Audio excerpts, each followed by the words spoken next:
Recorded Books and One Click Digital present Make Your Home Among Strangers, a novel, by Jennine CapO Crucet, narrated by Marisol Ramirez.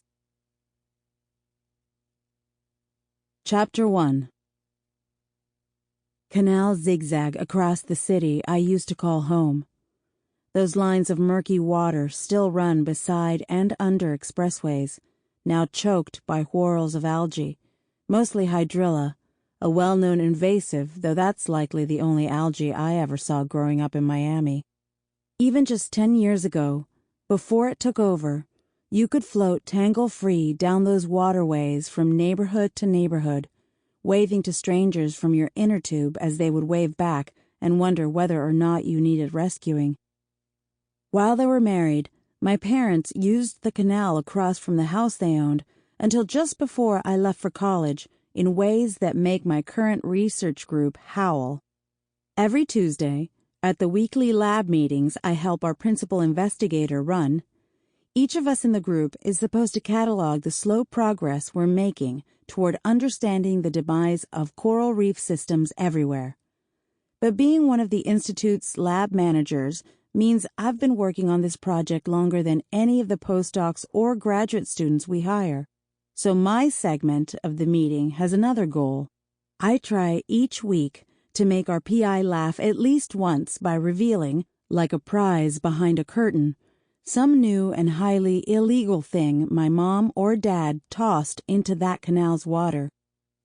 My dad, every single drop of motor oil ever drained from any of the dozen or so cars he's owned and sold over the years, a stack of loose CDs I once left on the couch and forgot for days and days to put away, each of them dotting the water's surface like a mirrored lily pad, an entire transmission. My mom, a dead hamster, cage and all, the failed project of my older sister Lady, who was charged with keeping it alive over Christmas break when she was in the 5th grade.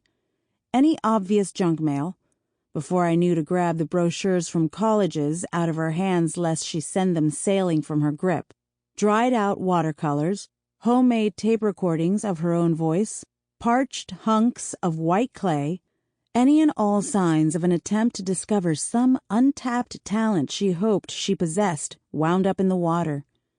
Too many things got dumped there. I know this was wrong. Knew it then.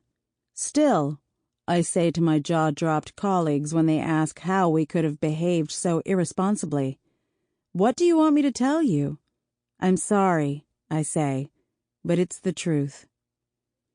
Starting my segment of our meetings this way has let me turn Miami's canals into a funny family story. But I know which stories not to tell. Which stories would make these particular listeners uncomfortable. Once, when my dad was 13, a friend from junior high dragged him and some other guys to a nearby canal to see a dead body he'd found there. My dad told me this story only once, the summer after Ariel Hernandez was sent back to Cuba after months of rallies and riots. I'd asked him if what people like my mom said was true, that Ariel had seen his mother's body floating in the Florida Straits, had watched sharks pick her apart before his rescue.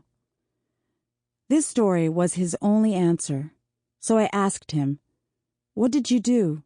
Did you tell anyone?" "We just left it in the canal," he said. "It got worse and worse. Then one day it was gone. Problem solved." My dad didn't say any more, even when I asked him why he'd kept the body a secret.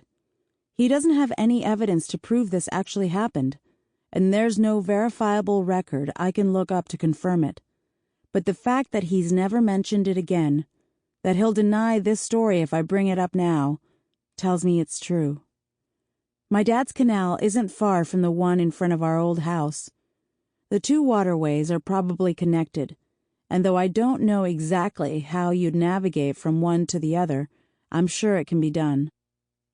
Years after that summer, managing my first lab at the Institute and working for a parasitologist studying the effects of sewage runoff on canal-dwelling snails, I slipped under another city's slick water.